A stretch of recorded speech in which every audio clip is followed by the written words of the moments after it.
Karabasa Marieteus Ebelia Campa Tarabapontes Aliekente Parabunta Saya Mendelo Comparia Tente So Alababacanta Balabacomeria Mente Panderupaya Supra Sekelitama Amendelis Campunta Bakele Pandalos Jésus Eliavante Balaha. Merci Jésus. Merci Jésus. Karabas Santis. Éphésiens chapitre 3, le verset 13 à 19. Aussi je vous demande de ne pas perdre courage à cause de mes tribulations pour vous. Elles sont votre gloire. À cause de cela, je réfléchis les genoux devant le Père, duquel tire son nom toute famille dans le ciel et sur la terre, afin qu'il vous donne, selon la richesse de sa gloire, d'être puissamment fortifié par son esprit dans l'homme intérieur, en sorte que Christ habite dans vos cœurs par la foi, afin qu'étant enracinés et fondés dans l'amour, vous puissiez comprendre avec tous les saints quelle est la largeur, la longueur, la profondeur et la hauteur, de connaître l'amour de Christ qui surpasse toute connaissance, en sorte que vous soyez remplis jusqu'à la plénitude, jusqu'à toute la plénitude de Dieu. 1 Corinthiens chapitre 15, le verset 40. Il y a aussi des corps célestes et des corps terrestres. Mais autre est l'éclat des corps célestes, autre celui des corps terrestres. Seigneur, ouvre ta parole dans le nom de Jésus. Amen. Nous pouvons reprendre nos places. Que le Seigneur nous bénisse. Est-ce que tu peux acclamer très fort pour le Seigneur? Acclame pour l'atmosphère du Seigneur qui se trouve en ces lieux. L'Éternel a ouvert son arsenal. Je bénis le Seigneur. Avance avec moi, Shekinah. Je bénis le Seigneur pour mon prédécesseur ainsi que tous les hommes de Dieu qui sont venus du haut de cette chair avant moi, qui ont parlé en long et en large concernant l'arsenal. J'ai été agressivement béni le premier jour d'entendre les deux orateurs qui nous ont parlé concernant l'arsenal de Dieu. J'ai été complètement choqué, mais positivement dans mon cœur, quand j'ai entendu le premier orateur, la personne qu'on appelle Pépé, dans la jeunesse de l'église Trompette de Vainqueur, lorsqu'il a décortiqué les écrits concernant l'arsenal, je me suis dit, Seigneur, ça c'est un message à entendre. Alléluia.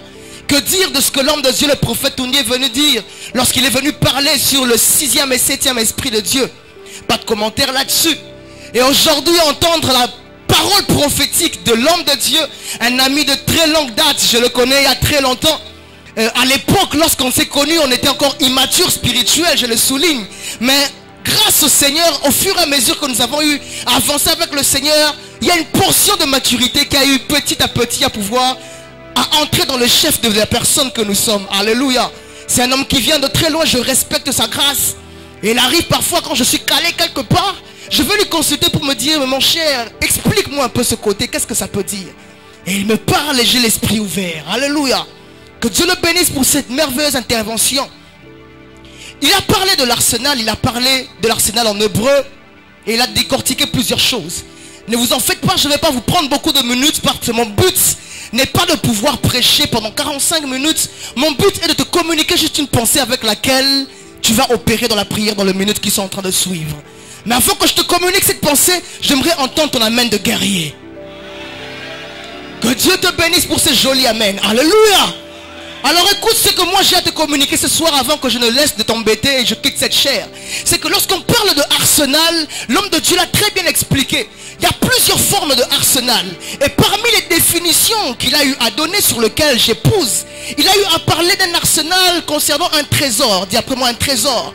Il a dit que l'arsenal c'est aussi un trésor. Et quand vous voyez dans la Bible, lorsqu'on parle de trésor de Dieu, on voit aussi un arsenal. Alléluia. Et il y a plusieurs formes d'arsenal. Il y a des arsenals de guerre. Il y a des arsenals d'amour. Il y a des arsenals de compassion. Il y a plusieurs formes d'arsenal qui est capable se manifester. Mais vous remarquerez que lorsque ce thème a été donné, il n'a pas été dit que l'Éternel a ouvert son arsenal de guerre. Mais il a seulement dit que l'Éternel a ouvert son arsenal. Est-ce que je peux avancer? Gloire au Seigneur pour l'inspiration divine qu'il a donnée à ses prédécesseurs quand ils ont parlé de l'arsenal de guerre. Mais moi j'aimerais venir parler de notre arsenal. Et l'arsenal dont je parlerai ce soir, qui est mon sous-thème, j'aimerais parler d'un arsenal d'amour. Est-ce que je peux avancer? Est-ce que je peux avancer?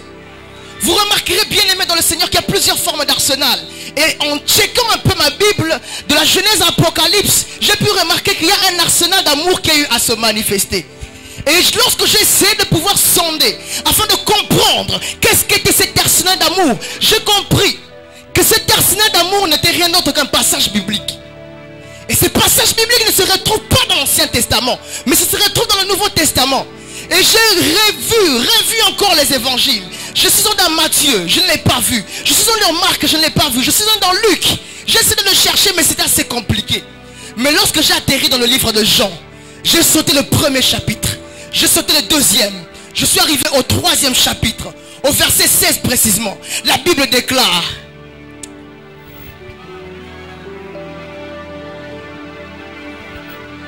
est-ce que quelqu'un peut citer ces passages avec moi? Jean 3,16, come on, 1, 2, 3. Qu'il a, afin que quiconque ne périsse point, mais qu'il ait.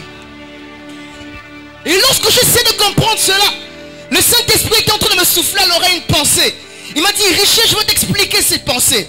Quand il dit Jean 3,16, car Dieu a tant aimé le monde qu'il a donné son Fils unique. En réalité, cela veut dire, car Dieu a tant aimé le monde qu'il a ouvert son arsenal. Afin que quiconque y accède, ou encore que quiconque l'accepte, entre dans Dieu et il ne périra pas. Il aura ce qu'on appelle la vie éternelle. Je suis venu dire à quelqu'un ce soir, l'arsenal que le Seigneur a ouvert, c'est Jésus-Christ de Nazareth. Ah, est-ce que je peux entendre la main de quelqu'un? Jésus est l'arsenal de Dieu. Ah. Je répète, Jésus-Christ est l'arsenal de Dieu. Mais quel arsenal? Un arsenal d'amour. Est-ce que je peux parler à quelqu'un? Alors que je suis en train de parler, je sens que l'homme de Dieu Dan doit écrire un cantique sur un arsenal d'amour. Je le libère comme ça, comme je l'ai reçu. Un arsenal d'amour. Alléluia. Et Jésus-Christ est cet arsenal d'amour que le Seigneur a eu à ouvrir, afin que nous tous nous puissions bénéficier de la compassion de Dieu, afin que nous tous nous puissions être rachetés du péché où autrefois nous étions tirés, du péché où autrefois nous étions enterrés, pour qu'aujourd'hui nous puissions être appelés fils de Dieu, co-héritiers avec Christ Jésus. Mais lorsque je lis l'apôtre Paul, un homme formidable, dans le livre des Éphésiens, il nous révèle que l'arsenal d'amour qu'est Jésus-Christ, dans sa dimension d'amour, n'a pas 1, 2, 3, mais il a 4 dimensions.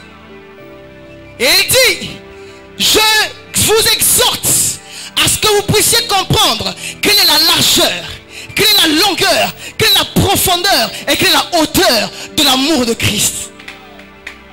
Autrement dit, l'apôtre Paul nous explique que l'amour de Jésus, non pas nous envers lui, mais qu'il a envers nous à 4 dimensions.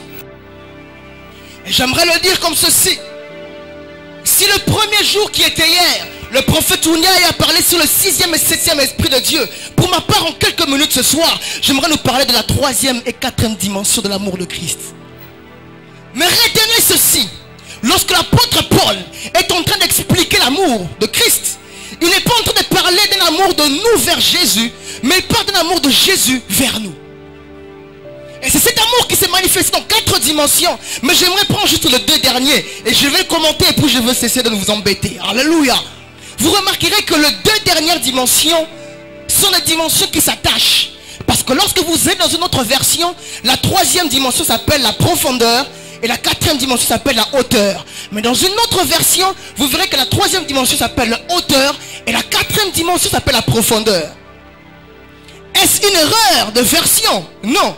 En réalité, ils ont dit la même chose. Est-ce que je peux expliquer à quelqu'un quelque chose? Est-ce que je peux avancer? J'aimerais nous donner un exemple facile. Vous voyez ce béton qui se trouve juste devant moi? Ce béton est élevé en hauteur, n'est-ce pas? Oh, N'est-ce pas? Le béton est élevé en hauteur. Et lorsque je veux voir la hauteur de ce béton, la première des choses que nous avons l'habitude de voir, c'est quoi? C'est le sommet, n'est-ce pas? Parce que lorsque je vois le sommet, je vois automatiquement la hauteur. Mais en réalité, si je veux voir la hauteur du béton, je ne commencerai pas par voir le haut. Je commencerai d'abord par voir le bas. Parce que toute hauteur est caractérisée par la dimension de la profondeur dont elle a été inclue.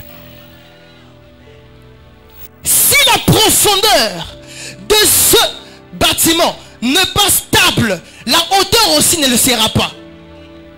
Avant de voir le sommet, tu dois d'abord commencer par voir les racines.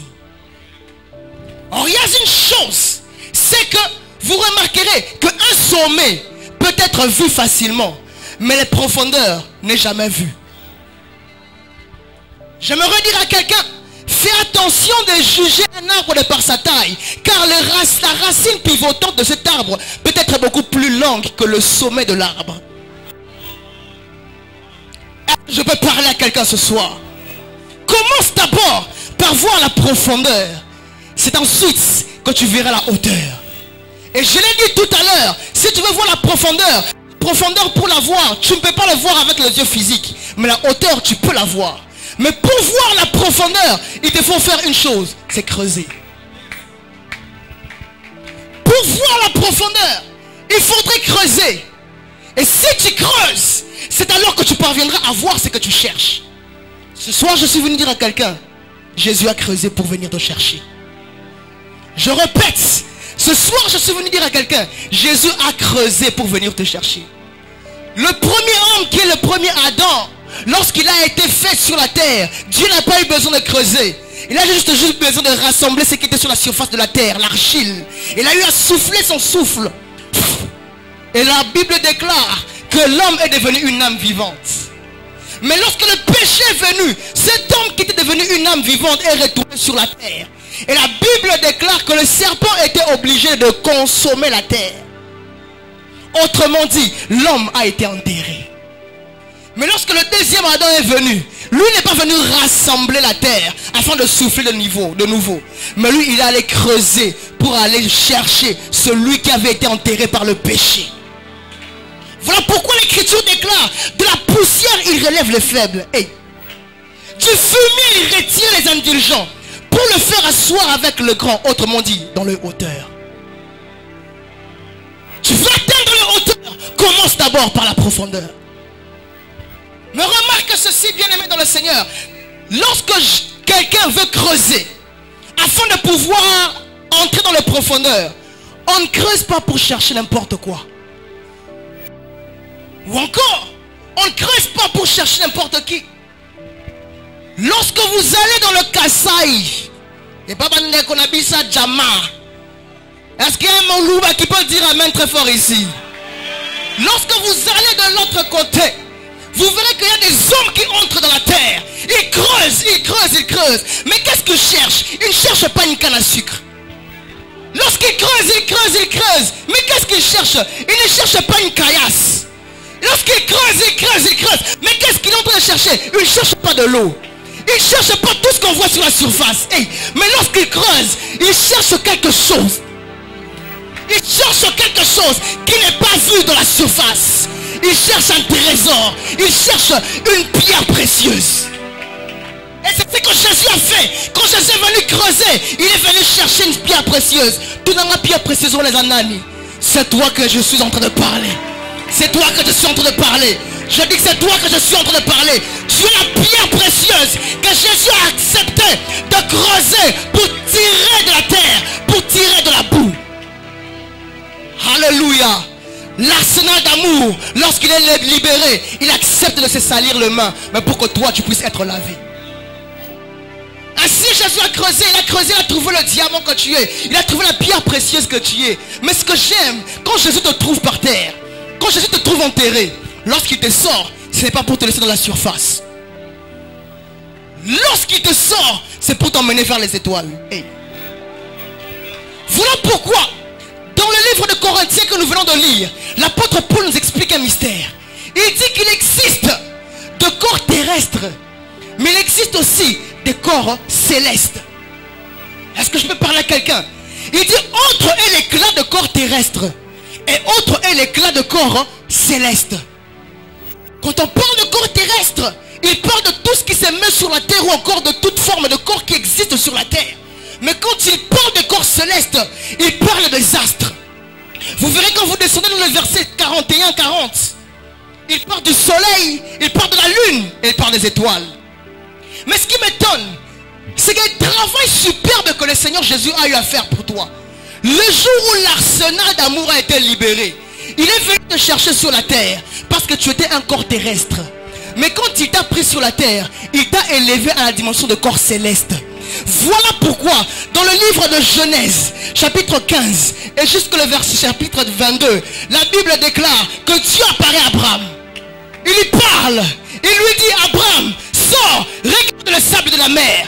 Est-ce que tu pourras arriver à le compter? Abraham dit non. Il dit: regarde les étoiles du ciel. Est-ce que tu pourras le compter? Abraham dit non. Dieu dit: telle sera ta postérité.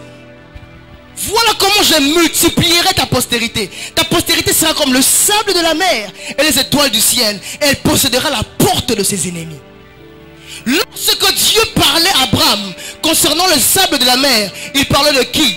Il parlait de Isaac. Mais quand il parlait des étoiles du ciel, il parlait de qui? Il parlait de Jésus. Parce que quand on voit Isaac, on voit la postérité biologique, on voit la postérité physique qui est sortie d'Abraham.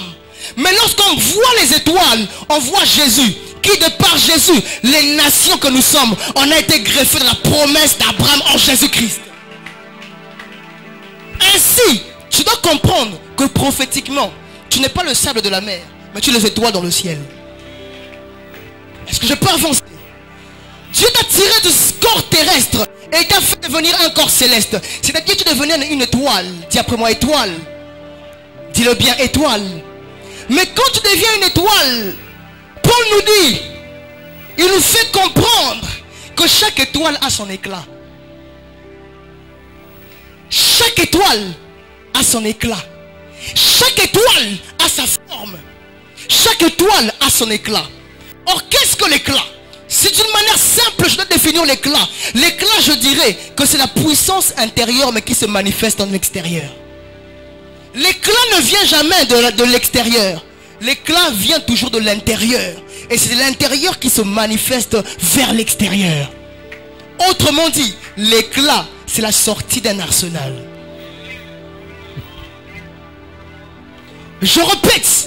Autrement dit, l'éclat, c'est lorsque un arsenal est ouvert et il commence à s'exprimer. Et toi, étant un corps céleste élevé par Jésus-Christ, tu as un éclat. Autrement dit, tu as un arsenal. Et cet arsenal, l'éclat que tu as, ce n'est pas d'abord ta beauté physique. Ce n'est pas d'abord le make-up, ma soeur, que tu mets. Ce n'est pas d'abord le rail, mon frère, ou la jolie coiffe que tu peux avoir. Mais c'est d'abord les dons, les potentiels, les grâces, les femmes. Oh, est-ce que je parle à quelqu'un? C'est l'investissement de Dieu en toi qui fait en sorte que tu puisses rayonner comme un éclat. Et j'ai compris une chose. Certains combats qui nous arrivent dans notre vie, ce n'est pas parce que nous sommes orgueilleux, mais c'est un problème d'éclat. Est-ce que je peux répéter cela? Shekina, certains problèmes qui t'arriveront dans ta vie, c'est juste un problème d'éclat. C'est parce que tu arrives à faire ce que les autres ne font pas. C'est parce que tu as la grâce de faire ce que les autres n'arrivent pas encore à faire. Les autres le feront peut-être, mais toi tu as été élevé comme un prédécesseur. Voilà pourquoi dans certaines choses on n'arrive pas à te comprendre. Mais j'aimerais dire à quelqu'un, ne t'en fais pas. Alléluia, ne t'en fais pas. Car Dieu accepte de faire de toi un martyr, mais pour que plus tard, une statue soit élevée en ton nom. Et que l'on reconnaisse qu'il y a eu un prédécesseur que le Seigneur avait appelé. Est-ce que je parle à un jeune qui se trouve en ce lieu? J'aimerais dire à quelqu'un, ne t'en fais pas de ce que tu peux avoir comme combat. Ne t'en fais pas de ce que tu peux avoir comme certaines jalousies. Et un problème, il y a éclat. Dis après moi éclat. Deuxième chose, pourquoi des combats nous arrivent souvent dans la vie? C'est qu'une pierre, on peut facilement la voir sur la terre. Une pierre, on peut facilement la toucher. Mais l'étoile, tu peux la voir, mais ne pas la toucher. Dieu a mis en toi un système de protection de sorte que tu sois inlocamable. Est-ce que je parle à quelqu'un? Je répète, Dieu a mis en toi... Ah, tu ne me suis pas. Je répète et je répète. Dieu a mis en toi un système de sorte que toi, tu puisses être inlocamable et intouchable. Tu n'en as preuve, les animes. Depuis au botamati lelo. Non, nos coups. Avec tous les combats que tu as, si le Seigneur t'ouvrait les yeux, tu allais être enterré depuis. Mais puisque Dieu a fait de toi un arsenal dans le ciel, puisque Dieu a fait de toi un astre qui doit éclairer plusieurs, il fait en sorte qu'aucune main terrestre ne puisse te toucher. Je prophétise dans la vie de quelqu'un, toute main noire qui voudra tenter de te toucher sera frappée par la puissance de Dieu.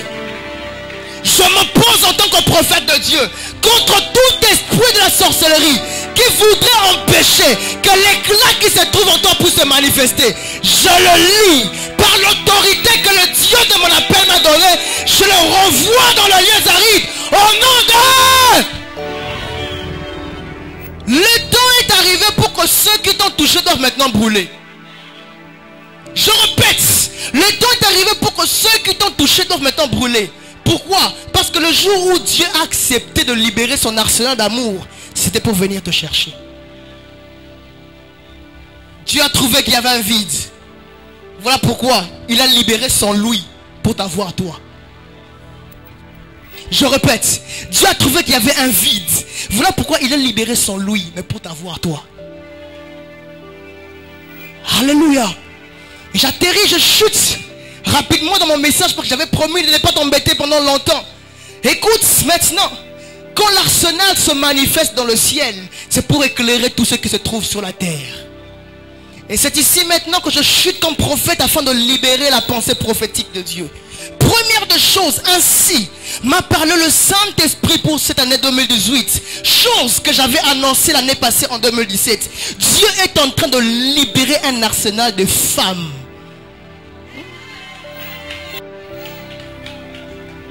Est-ce qu'il y a des femmes dans ces lieux? Je répète, Dieu est en train de libérer un arsenal de femmes. Mais pas n'importe quelle femme. Des femmes puissantes en œuvre et en acte. Des femmes puissantes en parole et en puissance. Je ne parle pas que des femmes qui parleront en langue. Je ne parle pas que des femmes de ministère qui prophétiseront. Mais je parle aussi des femmes d'affaires. Aïe, aïe, aïe, aïe, je croyais que j'étais en train de prophétiser sur une femme ici. Le Saint-Esprit m'a dit que l'année 2018 est une année de nouveau départ pour le ministère de la femme. C'est pas du nouveau. Je l'ai annoncé l'année passée. Je l'annonce encore. Voilà pourquoi vous remarquerez une puissance arsenalique, si je peux le dire, féminine, si je peux le dire. Et qu'il n'est qu'un bon, l'essentiel que tu entends. Est-ce que moi, Simon Kazawa, j'ai vu dans mon esprit une armée, mais j'ai vu d'abord des femmes qui entrent dans la politique, des femmes qui entrent dans la médecine, des femmes qui entrent dans l'économie. My God, my God, my God. Je ne sais pas si je suis en train de libérer une parole. Des femmes même qui étaient dans le ministère, qui prêchaient l'évangile, qui faisaient des croisades. Des personnes gagnées et gagner des âmes à Christ.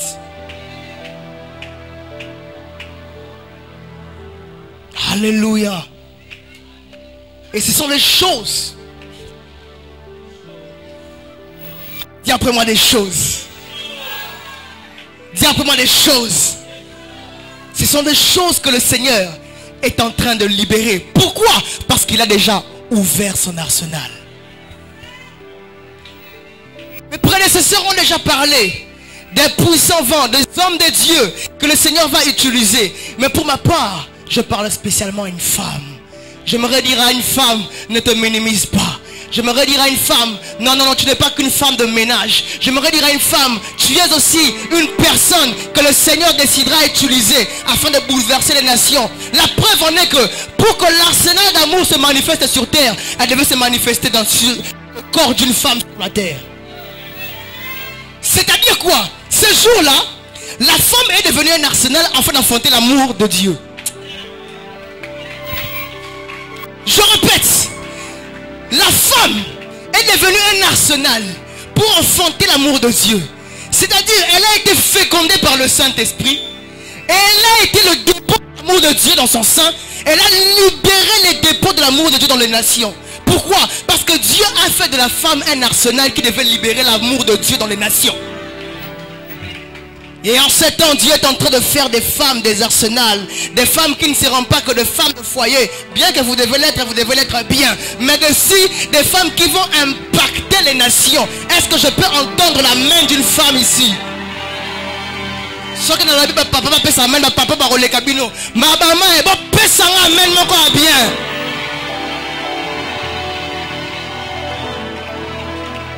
Karobo Shabarias Kente Maria Pontias.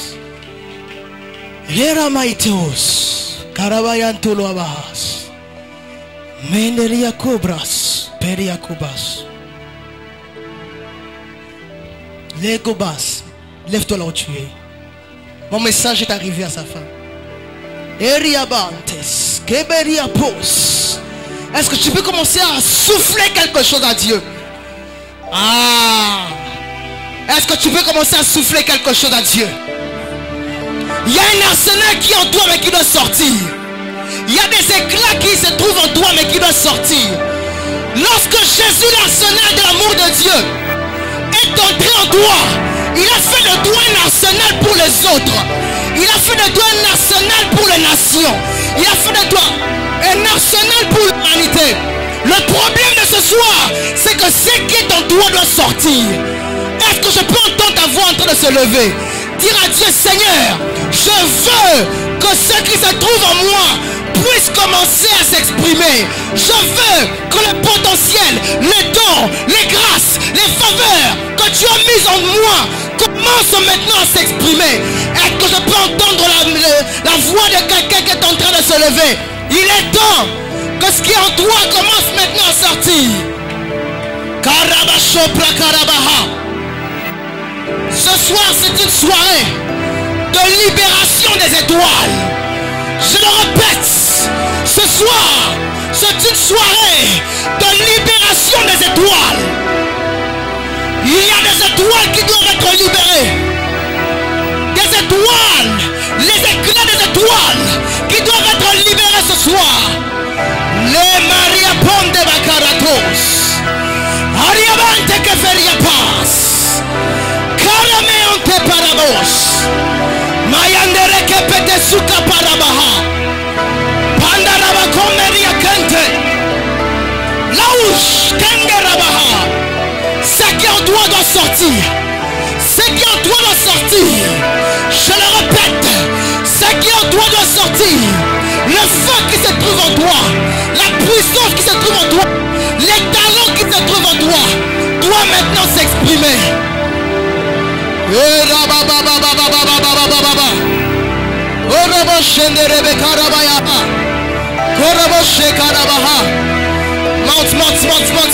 Monte avec moi.